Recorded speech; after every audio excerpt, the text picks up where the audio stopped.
नमस्कार बंधुरा सुभ्रा रान्नाघरे आपनादेर सबाइके जानाई स्वागत। तो भीषण बर्षा होच्छे ताई भाबलाम एकटु बिरियानी बानाबो। तो प्रथमे चाल निये भालो करे धुए आमी चालटा किछुक्षणेर जोन्नो भिजिए देब। दूधेर मধ্যে एबार केसर भिजिए देब, ओर मধ্যেই दिए देब गोलाप जल और केवड़ा जल। एबार डिमगुलो सेদ্ধ चापिए देब।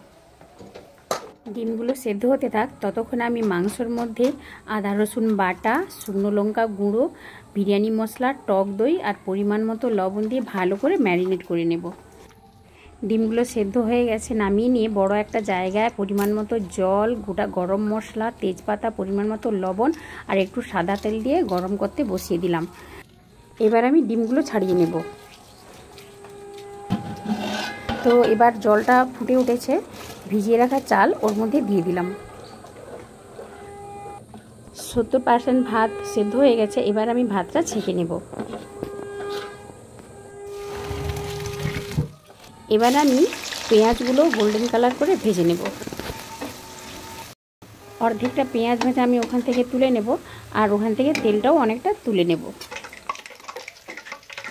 এবার ওই কড়াইয়ের মধ্যে দিয়ে দিলাম ম্যারিনেট করে রাখা মাংস।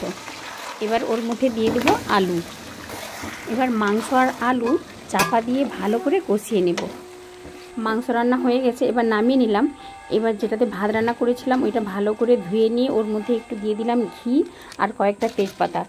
এবার আমি অর্ধেকটা পরিমাণের ভাত দিয়ে দিলাম। ভালো করে বিছিয়ে নিয়ে কষিয়ে রাখা মাংস ওর মধ্যে দিয়ে দিলাম আর সেদ্ধ করা ডিমগুলো এবার দিয়ে দেব। কিছুটা দিয়ে দিলাম পেঁয়াজ ভাজা আর বাকি ভাতটা উপর দিয়ে আবার দিয়ে দেব। বাকি পেঁয়াজ ভাজাটা দিয়ে দিলাম। এবার কেশর ভেজানো দুধটা উপর দিয়ে দিলাম আর দিয়ে দিলাম একটু মিঠা আতর। এবার লো ফ্লেমে আধ ঘন্টা বসিয়ে রাখবো। আধ ঘন্টা হয়ে গেছে, নামিয়ে নিলাম। এবার হয়ে গেছে বিরিয়ানি।